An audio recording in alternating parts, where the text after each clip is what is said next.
All right. Good morning, Miss George. Good morning. And thank you for coming in for your post-conference. How are you? I'm doing well. How are you? Good. So I'm going to go over kind of the process, and then we will go over your ratings, and we'll kind of discuss your areas of reinforcement and refinement, and we can discuss anything else that you want to discuss at that time. So just kind of getting an idea, how did you feel the lesson went that you did? How did you feel it went? For the most part, I felt like it went as expected. There were some parts of it that I feel like probably could have gone a little differently. I wouldn't say better, only because you never have the ability to predict like what their processing is going to be or what mood they're in. And there are some things that I feel like they did really well at. So, okay, good. All right, so I'm going to go ahead and just start with your reinforcement.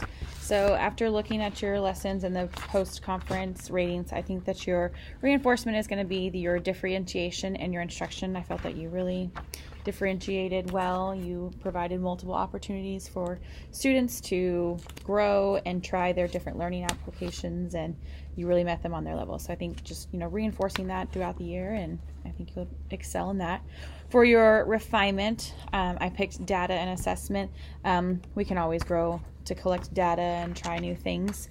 So through that, I think what's best is going to be, really looking at, I know we do the data dig, and you can, continue to update their, formal assessments and informal assessments throughout the year, and we can, look at that as we go on. But really the data is going to be important, especially for fourth grade, the writing and the reading, and just keeping up with that. That's going to be the most important thing.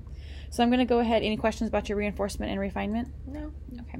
So I'm going to go ahead and go through each one and give you either distinguished, accomplished, proficient, developing, or improvement needed.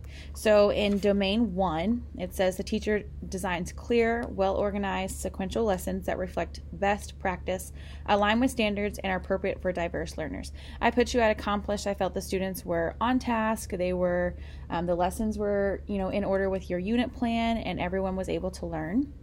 For 1.2, this is the one that talked about the data, which would be your refinement. So I put you at proficient because it says the teacher uses formal and informal methods to measure student progress, and then manages and analyzes student data to inform instruction. So that's the one that I gave you proficient on because, of course, it's hard to collect data every single time you do a lesson, and I understand that. And so since we didn't see the direct data, that's the one that we're going to work on, and we're going to see if we can find some professional developments that you can attend and, practice that data. And then I know we have a mock STAR coming up, and we can take your data there, and we can sit down and we can go through it and see, where your kids are. I have a question. So by that, do you mean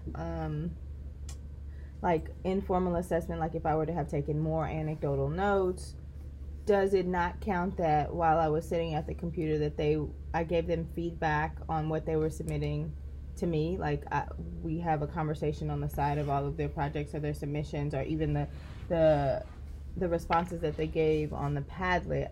Went back and gave responses. Does that not count as an assessment, as like informal assessment for that kind of data and monitoring as we've gone through the lesson? Right. Good question. I think the district is more looking for official records. So they're going to be looking at running records and official data from testing that the campus does. So it does count for like a classroom, but, I think the district's really moving towards, really growing as a district for data. So running records, we're going to start working on. I know that we sort of kind of pushed out a system for running records. So we're going to. But am I supposed to do a running record every day? Like, is that what you're asking? Because we do have a day where I do running records on students throughout the week. Okay. And it's just not something that you were able to see at that particular time. Okay. But is it that's supposed to happen every day? Not every day. I think we're going to move towards once a week for RTI students. So any student that is a tier 2 or tier 3 needs one running record per week, and we will look at some resources that we can possibly get you, because I know the campus does not have enough running records, for you to actually do this activity, but, they are expecting it. So one per week per RTI kit, anyone who is a tier 2 or tier 3 student. If I give you the proof that with the dates that match of that week, could this change? Yes, of course, we can move you back up to accomplished. Okay. But we'll still leave it as your area of refinement. Is that okay? That's fine. Okay. So your next one, where it talks about your knowledge of students.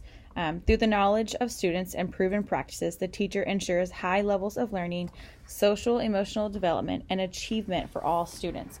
So I put you at distinguished there. I really felt that you knew your students' levels, you knew where they were and where they needed to be, and you met them appropriately. They also all seemed very comfortable, and they really worked well with each other, and I can tell that, you know, you've put those practices in place and that you've given them high expectations of their learning. Well, thank you. So the last section in this one we're planning was the teacher plans engaging, flexible lessons that encourage higher order thinking and persistence of achievement. So kind of like you said with the Padlet, they were obviously they were engaging. You had to plan that ahead of time. It was not something that you could, pull out the day of the lesson. It was flexible. You had many learners who had difficulties, but you were able to change and work with them. So I gave you accomplished. Higher order thinking, there were some challenging questions when they were working in their groups, and so they were really able to, use the materials that they have, the materials that you have given them, and they were able to, find out what they need to know. So you are accomplished on that one. And so that's the first domain, which is planning. Any questions about that one? Do we get an average for this domain? We'll average them at the very end. Okay. So your next domain is for instruction, and that's going to be pretty much what happened on the day of the lesson. So the first one is the teacher supports all learners in their pursuit of high levels of academic and social emotional success. So on that I gave you accomplished. Once again, it was very rigorous material. They were able to apply their learning, but also challenge them at the same time. And you obviously have some students who struggle socially, but they were able to be successful, and their academics are a struggle, but you definitely pushed them there. So it was very well. The next one is content of knowledge and expertise. So the teacher uses content and pedagogical expertise to design and execute lessons aligned with state standards, related content, and student needs. So I checked your lesson plans on Fiore, and everything lined up well. You obviously have many years of experience in RELA and working with this type of reading fiction and working through all of those TEKs. It was related, and students were able to, use the computers, make their connections, and actually execute the entire effort. So I gave you accomplished. So really communicating to support that deeper learning, the communication was there. There were also multiple ways for the students to communicate. They didn't just raise their hands. They were able to turn on your light switches and tell you without actually having to feel that they were, putting their hand up and letting everyone see their frustration.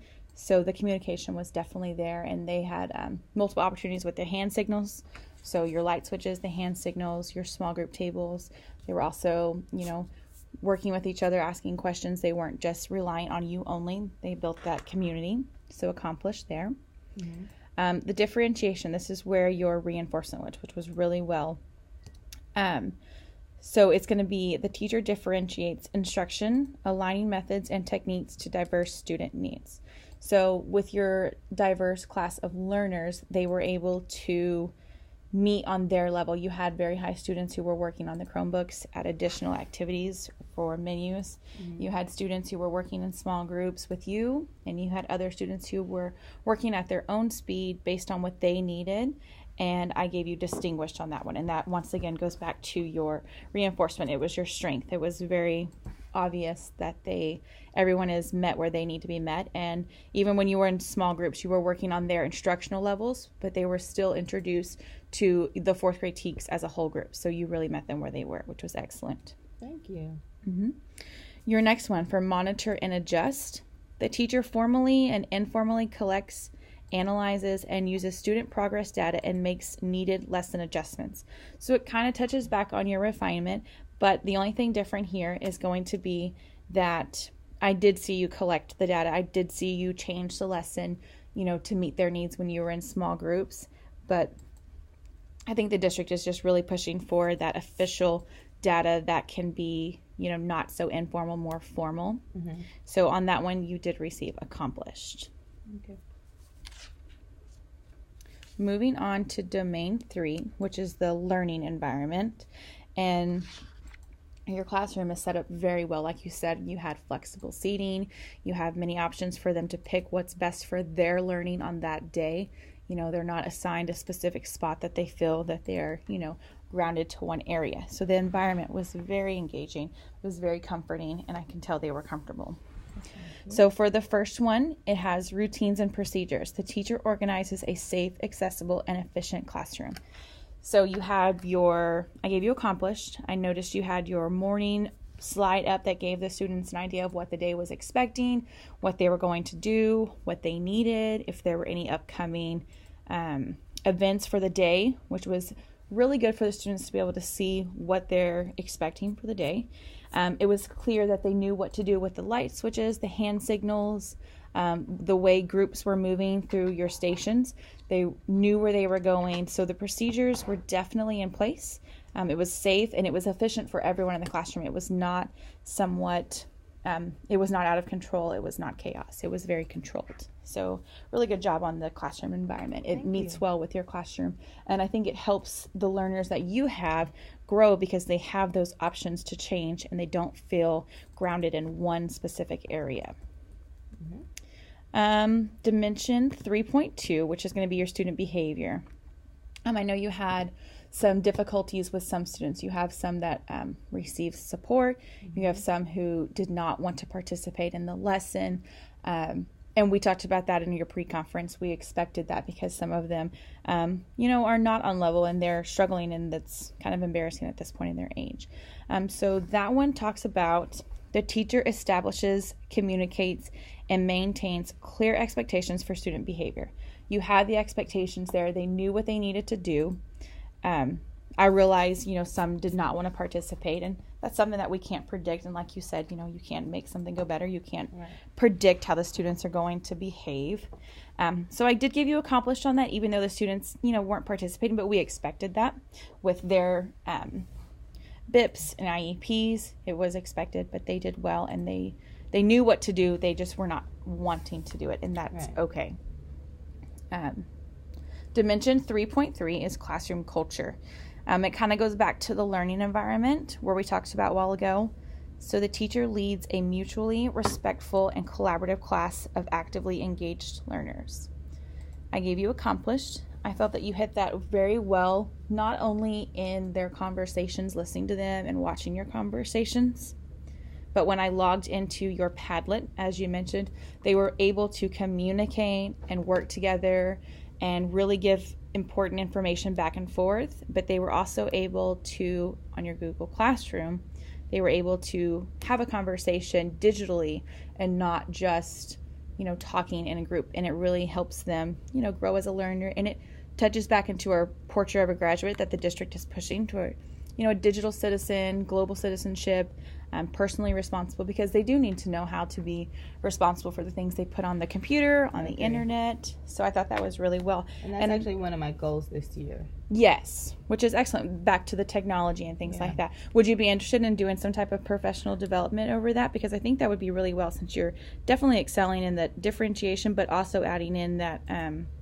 technology piece that I think a lot of people sometimes miss, because I know we're short on technology, but it might be good to, talk with the rest of the campus and see, with limited amount of resources, you're still able to do technology lessons and integrate it without feeling the stress of, I only have 5 Chromebooks, or I only have a few desktops, because I know that's the frustration. And that's where when you differentiate, it makes it a lot easier to be able to do those things, because not everyone's doing the same thing at the same time, so you don't need a class set of devices.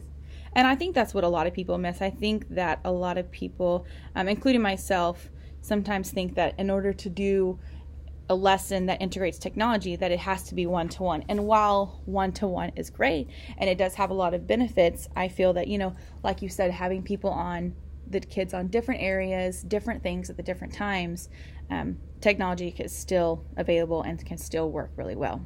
Yeah. But yeah, that's something I'd definitely be interested in. I mean, if someone can benefit based off of what you saw in my classroom, then I'd love to share it. Yeah, I think that would be great. Let me make a note of that so that we can, get that out to the rest of the campus, because I think that would be really beneficial to the whole campus. All right. So looking at some of these questions, there are some questions for your refinement that I wanted to go back and go over. So I'm looking at our manual here that kind of goes over each area of refinement or reinforcement.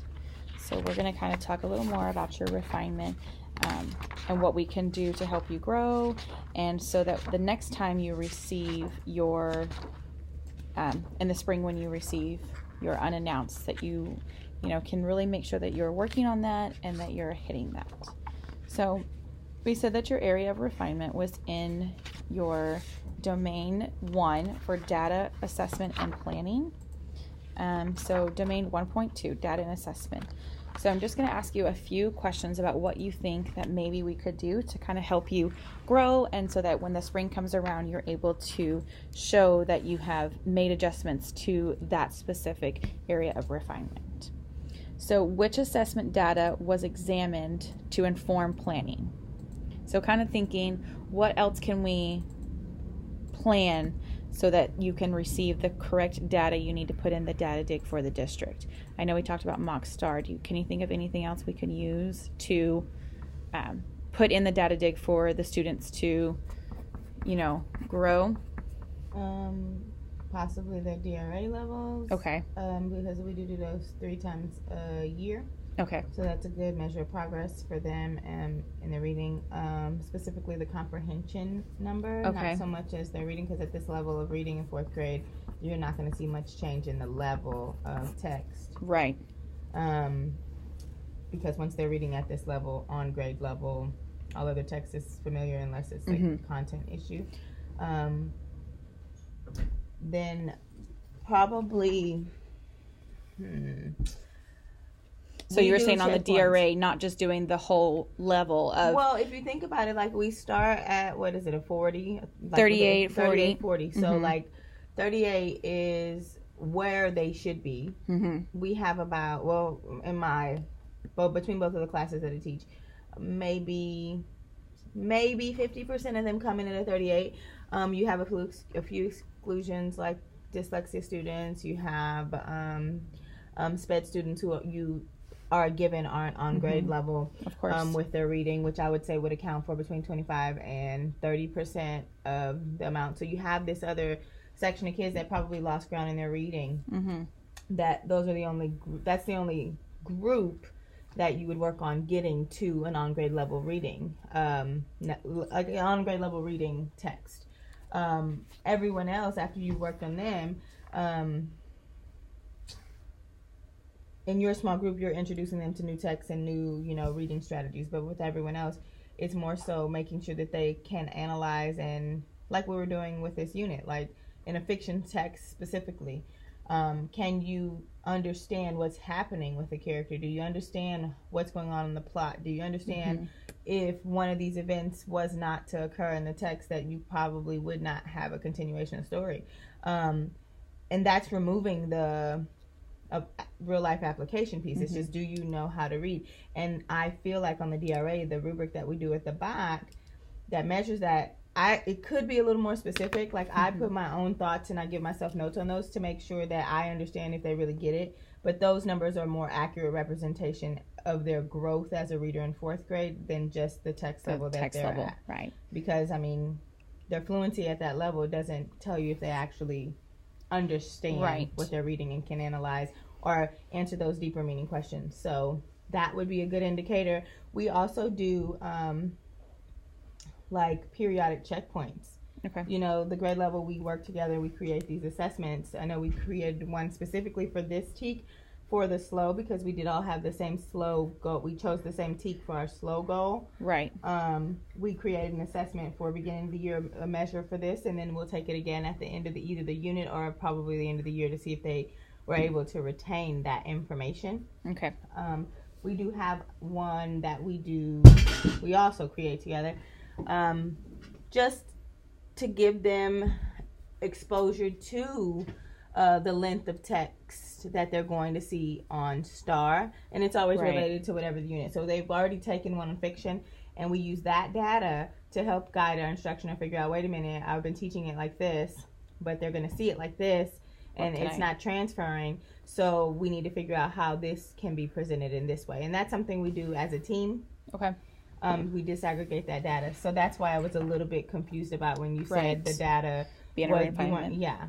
So, I mean, not to say that I expect to be the best, but I do know that is something that I do on my own, and that is something that we do together as a team. Yes. So I guess just you not being able to see it at that moment is that reason. Right. And I think, like we kind of mentioned on your running records, using those running records and using your DRAs, their text, not just the text level, but how they're doing on their reading comprehension. I think looking at all of those will really not only just help the students, but really help this area of refinement that we're working on. Right. So with those running records, and we'll get everything that you need so that you can, properly be able to complete this and grow as a educator so that you can, receive your correct evaluation that, I know that you're doing what you're supposed to be doing in here, but, without the resources, it can be difficult. Well, yeah, this is, I guess, one of my concerns, not trying to be one of those people that, has a complaint or is arguing against the system, but how is it that I'm not afforded the resources, but I can be penalized for them in my assessment? And that's why I keep asking, because I know it is seen in other ways, and this is something that, yes, I'm new to the campus, but I feel like should have been provided to me as a new teacher, and especially considering I'm being evaluated on that. Right. I agree. And that's definitely something that we need to look at with the principal and kind of see where we can, grow as a campus, because the campus should have all of the resources to help educators be successful. And like you said, there's no reason for someone to be penalized for something that is almost at the campus level's fault, because that means everybody on this campus is agreed. Yeah. Right. And running records, especially if the district is now going to be pushing that, which they are, as I know we had a training on it the week before Thanksgiving, if they're going to ask us to do this, they also need to provide the appropriate resources. And so that's something that we can make note about and come back and look at and see, maybe we can talk back after spring and see, do we actually have the resources, and what else do you need as a classroom teacher, and what do your students need? And that's something we can also talk with the whole team with and see, maybe some people have some other suggestions. Maybe it's more than just running records. Maybe it's, more checkpoints, or I don't think we need more checkpoints. No more checkpoints. But if you wanted to have a more unbiased and well researched and resourced assessment, that's something that could be taken out of the teacher's hands. They could give their input, but then you could give that responsibility to, say, for instance, an alt or someone to actually go about creating that assignment. Right, and that's actually a good thing for the alt to do. They are here for our, teacher support, and so maybe they can put together a running records binder, or running records for, a place. I know we have the literacy library. Maybe they can put that in. They can put that together and put it in one place where everyone can access the information, and then that way, you as a teacher don't have to do it, but. Well, I don't mind it, and we don't mind it. It's not a complaint. It's just so that it's fair, and it's something that we can use again over time, especially because this is the one that we chose for our slow, because we know that this is something that, based on Fall Creek history, the students struggle with every year. Right. Absolutely. And with that data, I feel like it could help with some vertical alignment pieces, like taking it down to third grade and say, hey, this is a TEAC that you teach. Right. Why are the kids coming, without the foundation that they need? Maybe instead of trying to teach the whole TEAC, because this is what I find, instead of just trying to teach them and master like character traits and character feelings, they're also trying to teach them character change over time, which I don't feel like benefits them if they don't have the mastery of the feelings and traits. Whereas if they came with a really solid mastery of character feelings and character traits, then we would be able to dive into, all right, we know how characters feel, we know how they are, and how we can find out what they look like and what their character traits are. Let's work on how those might change over time. Right. Just making sure we follow that continuum. Right. And that vertical alignment key is really important, like you mentioned, really looking at third grade, fourth grade, and even from fourth to fifth to see, what needs to happen, what changes need to be made, or what can we do to help the students, to help teachers, and so that they know, because I feel a lot of times, or what I've seen is that a lot of teachers sometimes just don't even know. They've taught it and it is in their teeth and they're doing what they're supposed to, but there is a big gap between third and fourth, and there's even a bigger gap between fourth and fifth, and sometimes these teachers don't know. And I think just making them aware of what's happening and aware of what needs to be done, and using that vertical alignment, using the data appropriately, having all the resources for all the teachers, that I feel that would be more beneficial for everyone. So that is something that we should look at, the vertical alignment, the proper resources for the entire campus, not just you as a teacher, but for the whole team, the entire campus. Yeah, I agree. So, any other questions about your overall observation that was completed? No, I think we had a decent discussion about it. The biggest concern, like I said, is I'll be because I do my running records every week. It's just it wasn't on a Tuesday just because it's Tuesday and we have other stuff we can do. So I'll get you those because they do align with what you saw at the groups, and then that's it. Well, awesome. Well, thank you, Ms. George, and I look forward to seeing you again in the spring for your unannounced, and we will talk again about what we can do as, the support team to help you continue with a great year and help your students grow, because it seems that they are definitely learning and they are doing a great job. So thank you again, Ms. George.